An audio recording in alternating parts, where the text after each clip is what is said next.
Salam Sejahtera and welcome to another edition of Perception, where we discuss current issues that are daily topics of concerned discussion among multicultural Malaysians of all walks of life. Ladies and gentlemen, our topic of discussion today is the rising cost of living. And to discuss this matter, we have with us Yang Berhormat Charles Santiago, the Honourable Member of Parliament for Klang. YB, on behalf of TV Pass, I thank you for being with us on this edition of Perception. Thanks for the kind invitation. YB, in not raising the prices of petrol on May 25th, the government went to great lengths to describe its decision as being responsive and concerned for the economic suffering of the Rakyat. But just 7 days after that, they raised electricity tariff rates. Is the BN government sincere and sensitive about the economic suffering of the Rakyat? Let me see how I could answer the question. It's a loaded question. I think the first point to note would be that oil prices in Malaysia actually have increased or has been increased in the last couple of months, but it is of course for around 97, not around 95, but the majority of Malaysians use 95 though, not 97. But what I understand is a lot of people now who have used 97 are beginning to use 95, so the consumption of 95 is quite high at this point in time. So the first point to note is yes, there is an increase in price of oil, and the price of 97, sorry, but I think the price of 95 will increase. It's a matter of time before the government decides to increase around 95. And the only reason why they have not increased at this time is because they are right now feeling the pulse of the country and what the people are saying in relation to the increase in the tariff of electricity tariff. So I think if in their view, if they find that people are still people accept the increase and there isn't much resistance or much criticism against the government on the increase of prices in the last couple of months, not only for electricity prices but also food prices, cut in diesel subsidies and so on and so forth.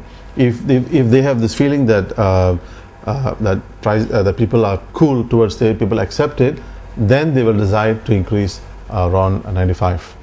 I think they're just waiting. It's a matter of time. But the government has given a caveat, and they have said that if the price, international price of around 95 goes up anywhere between 110 and 120 US dollars, then they will start rethinking about increasing it. So I think one has to be careful to say that the around 95 will not increase. I think all signs are showing right now that the government is waiting to see what the people are saying before they decide to increase it. So how would you factor in this tariff hikes on electricity? Well, I think clearly it was a strategy they had to develop. Either they increase around 95 or they increase the tariff of electricity tariff though. They had to do one or the other. They couldn't do both at the same time because the people will get really angry though. So I think what they did was they said, okay, let's go with the electricity first and let's see what the reaction is. By the decision of the government, is the government implying that an increase in tariff rates is a lesser economic burden to the Rakyat than raising the price of petrol? I think the question must be seen from a macro standpoint though. I think in the last 8 to 9 months, there has been a substantial increase in price levels. For example, if you look at the price of increase in price of vegetables, from September 2010 to April 2011, FOMCA says that the prices of 8 most favored vegetables that our Malaysian households buy has increased between 40 and 60%. That's number one. Number two, June 1st, the government has already announced that the subsidies for diesel will be reduced for trucks and so on and so forth, for 6 different categories of shipment or transport, which actually then says that the cost of transport will also increase. That's number two. And then you have food prices increasing as a result of that. So a whole variety, multiply effect has taken place, and now you suddenly see that this price increase is really beginning to affect the working class, especially in the urban areas. And you already can see people are getting quite upset by this, especially given the fact that our wages are low. In fact, a World Bank study for the Malaysian Human Resources Ministry indicates that in the last 15 years, that means from 1995 to 2010, the last 15 years, the wage level increase in wage level is only 2.6%, which means that if you had earned say 1,000 ringgit in 1995, you still earn the 1,000 in 2010. There's absolutely no difference. But as you know, inflation has gone up, and the last 8 to 10 months, it has gone up quite substantially. So what you really see is that this has led to a poverty situation. We have now the working poor. Malaysia says our poverty rates, our absolute poverty rate is very small, and that might be true. But relative poverty has really increased. And I think it also shows that we have now become highly unequal, both in terms of income as well as wealth distribution. And these are the factors that is making people quite upset though. So actually prices have increased quite a bit and wages are down. So going forward, what do we do? The government now must say, I think this is really rightful, that the government puts forward a decent living wage. Which will be sufficient to support the Malaysian family. It cannot be a wage of 700 ringgit or between 500 and 700 ringgit, which the government has proposed for security guards. That is actually poverty wages. We need a decent living wage, and I think one can say that it should be between 1,500 and 2,000 ringgit. So I think what we really have to look at is that the government is withdrawing subsidies, but at the same time not ensuring that a quality of life can be maintained by the Malaysian family. Now, having said that, it's also important to recognize that the government is subsidizing the rich and the cronies though. Like for example, if you look at the whole subsidy debate that's going on in the country, the question that is being asked is, why is the government still subsidizing the independent power producers though?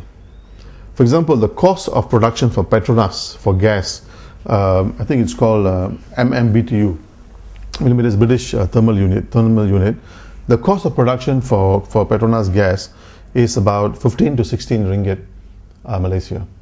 But in the 90s and 1995, the government of Malaysia sold gas per BTU to Petronas, to independent power producers at 6 ringgit and 40 cents. Cost of production is 15 to 16 ringgit, but they sold it at 6 ringgit and 40 cents, and subsequently as a result of pressure it increased to $10.70, and now it is at 13 ringgit and 70 cents. There is still a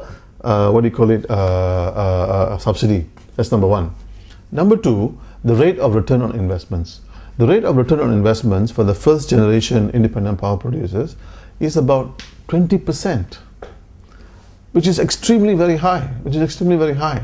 And then third, this is agreement between IPPs and TNB, where you have a situation whereby TNB is forced to buy all the electricity that is produced by the independent power producers, to the point right now that TNB is sitting with a 40% energy reserve. YB, given this situation, why is there no urgency or a plain reluctance on the part of the UMNO BN government to re-engage and renegotiate the lopsided deals with the IPPs? Yes, that's exactly what, and that's something that I've proposed in the last couple of weeks, and others have proposed it earlier. That why don't you bring them back to the negotiating table, and work out a system where it's a win-win for everybody. Though right now it's the people who are losing, the government is losing, people are losing, but the independent power producers are gaining, and also now TNB is bleeding because of the subsidy, because they are forced to buy all this electricity from independent power producers. So I think the reason they don't want to do that is because these are all politically connected companies. They're all politically connected companies, which I think provides support, financial support. I would imagine for the ruling government, UMNO in particular. So why go and disturb them when they're paying your bills? So I think this cozy relationship between independent power producers as well as UMNO, business and politics, is the cozy relationship is the prime reason why the Barisan government doesn't want to go after to renegotiate these contracts, despite the criticisms that's been put forward. And I think the other way of looking at it is to get TNB to take over the independent power producers. That'll be the best way.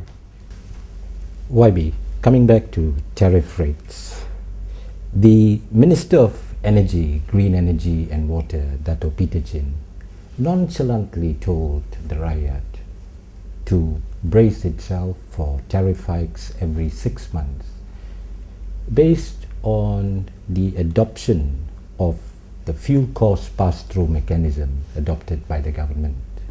What are the merits and demerits of the system? I guess what he's trying to say is that the price will be determined by international changes or international fluctuation, and that has to be factored in as part of the prices that we offer in Malaysia. So if prices go up, then we too will have to increase our prices. I think that's the point that he was trying to make. And I think this feed-in mechanism is something that is used quite a bit in the region and elsewhere. But I think end of the day, you can have all kinds of feed-in systems and in systems and so on and so forth. But at the end of the day, it's affordability that matters though.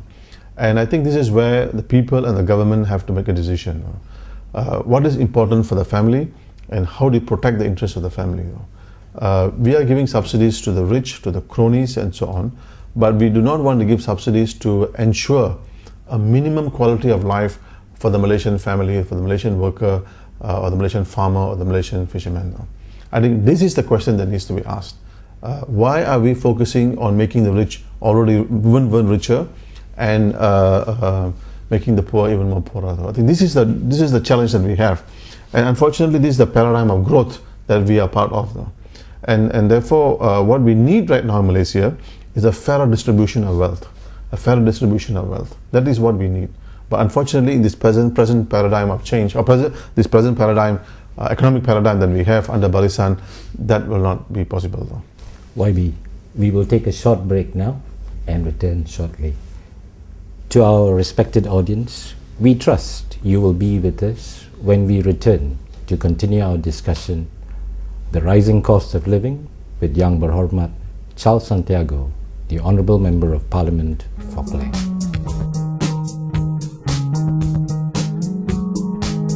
Welcome back to Perception. Our topic of discussion today is the rising cost of living, and with us is Yang Berhormat Charles Santiago, the Honourable Member of Klang, the Honourable Member of Parliament for Klang, to answer our questions. YB,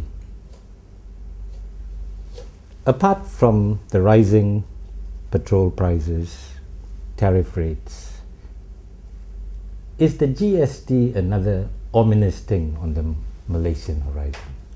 I think the government will implement the GST, the Goods and Services Tax, if the Barisan government comes into power in the elections that can take place anytime or at least shortly. They will definitely implement the GST.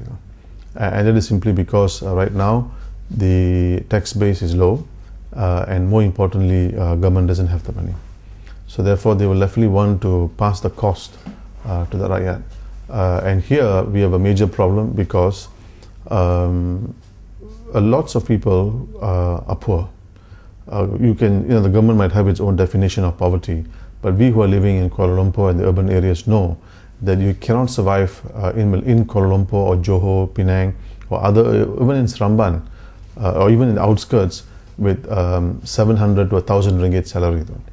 For example, according to a study again done by the World Bank for the government of Malaysia, 34% of all Malaysian workers earn less than 700 ringgit. 700 ringgit, which is below the poverty cutoff point of 720. And a very big number of Malaysian workers also earn less than 1,500 ringgit. So these people will now be forced to pay GST. They're already living in poverty. They are living in poverty line already, but now they will now have to pay for GST, which means that a child in a mother's womb, right up to the time one dies, there will be a tax imposed almost on everything, right up to healthcare, right up to your food, and the government says food there'll be no GST on rice and so on and so forth. But this makes no sense, because the transportation from place 1 to place B to transport the price will involve a GST, which will then be passed on to the consumer who buys the rice. So it means everything that you do, from healthcare, from school, from education, from buying your furniture. If you have 100 different furniture in your house, all the 100 different furniture will have a GST. So this is actually going to pile up more debt and pile up more burden on Malaysians. Now, talking about debt and tells you how severe the problem is, that also is an indicator of people who have to borrow in order to support the family, to reproduce the family. The debt to GDP, Malaysian debt, household debt to GDP is 78% of GDP. So that means if your GDP in your country is say 1,000 ringgit, then the debt is 780 ringgit, which is very, very high, extremely very high. Now that's a classic indicator of families living who are forced to borrow in order to support their lifestyle. Now, this also tells you the lack of planning, the lack of political will in order for the ruling government, in order to manage the economy in a way that can benefit the Malaysian. Now, what are some of the things they could have thought through, but did not, is actually before implementing all the increase in prices and so on, to provide affordable transportation. Now, the government talked about it when Prime Minister Abdullah Badawi was there. He said, no, we are going to pump money into urban transportation. It never happened. Now, it is a fact in urban Malaysia that if you do not have your own transportation, you will never make it on time to work. You simply will not be able to make it on time to work. Now, the government should have known that transportation is essential and it's costly, so they should have invested in an affordable transportation system. That has not happened, though. Now, it is something they can do, but they're not interested, though. All right. Number two, the cost of food, the cost of vegetables. Today, we talk about food sovereignty, where the country must be self-sufficient. But our import of food has gone up from 14 billion ringgit now to about 25 to 28 billion ringgit. That is how much we are now buying from outside. But Malaysian farmers can easily grow them. So why are you now still bringing it from the outside? Why are you importing all this food when you can actually produce it in Malaysia? So I think it is poor management of the economy, poor understanding of the way to manage the economy, and I think it's quite fair to say that the BN government is going in circles, though, in the way they're managing the economy. They really are finding it difficult. And what is worse, what is really the worst is that you find educated Malaysians, professional Malaysians who feel that this is not their country anymore and leave Malaysia to other countries in order to work. Now, the numbers are staggering, though. The numbers are staggering. I think just to the OECD countries and other developed countries, you have 1 million Malaysians working in those countries, though. 1 million. And then you have 400,000 Malaysians working in Singapore alone. So together, it's about 1.4 to 1.5 million Malaysians who are professionals. These are your thinkers, these are your doctors, these are the lawyers. These are the very people whose intellect that you need, the intellectual power you need, and the human resources that you need to leapfrog the economy, though, to push the economy from a mass production economy to an IT economy or intellectual property rights economy, but move the economy to another level, though. Now, that group is no longer in Malaysia. They're all leaving, though. Why? Because they have no faith in this country, because of the social policies of this country, poor economic or weak economic management of this country, and really they don't see anything coming out of this country. So people are leaving. I mean, as we are talked today, there are lots of my friends who are saying, it's time to leave. I'm sure it's common. Now, one is, and of course, when you say this to government ministers, they will say, oh, only the Chinese and the Indians are leaving. Now, that is no longer true. Yes, it is true the Chinese left, the Indians also left, but now you find Malays also leaving now. So UMNO that claims to be the protector of Malays, if it is really true, why are the Malays themselves who are leaving the country? So this shows generally that there's among the professional class or among the 1.5 million people, they have lost all faith in this government, on the BN government, and it's telling. And this is also indication that the planners, economic planners, policy planners, and so on, we are going in circles, though, absolute circles. And if we don't break this circle, and we are still tied our mind to race and religion, and to petty things like video sacks and so on and so forth, and people are going to get even more frustrated.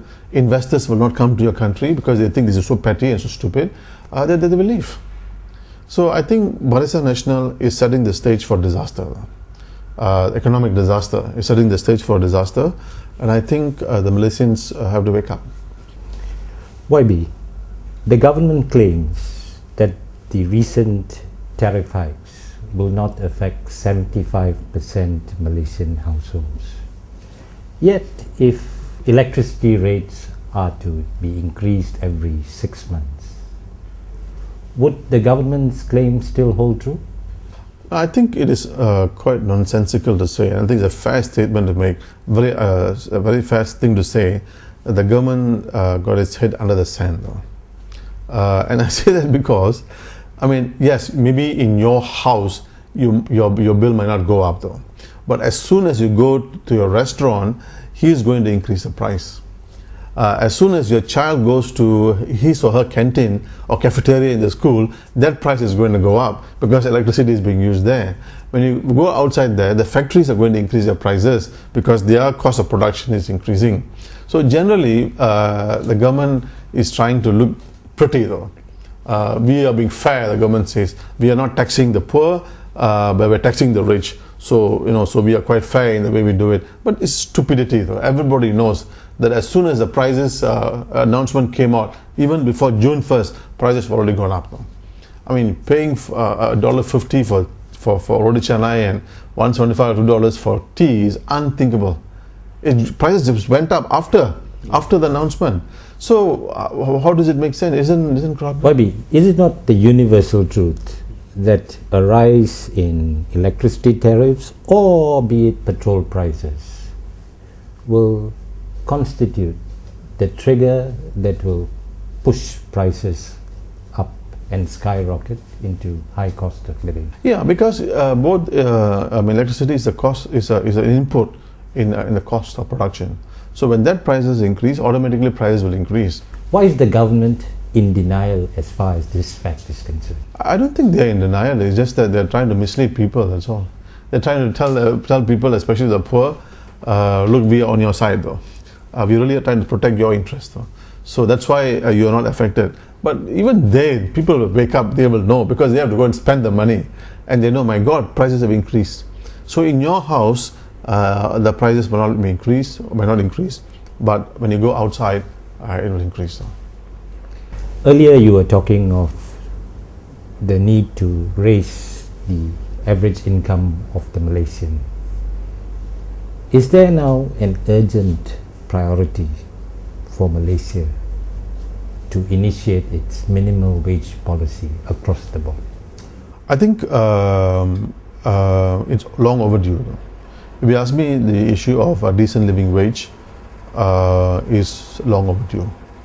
As I said earlier, that average growth rate in wages was only about 2.6%, which is actually very, very minimal, very, very small. But at the same time, you find prices skyrocketing and even profits have gone up. But the wages of workers have been kept down. As a result of that, they started borrowing and then also both to the banking system as well as to our loans and so on. So I think time has come now for the government to start looking at a decent living wage. In my view, it should be between 1,500 and 2,000 ringgit.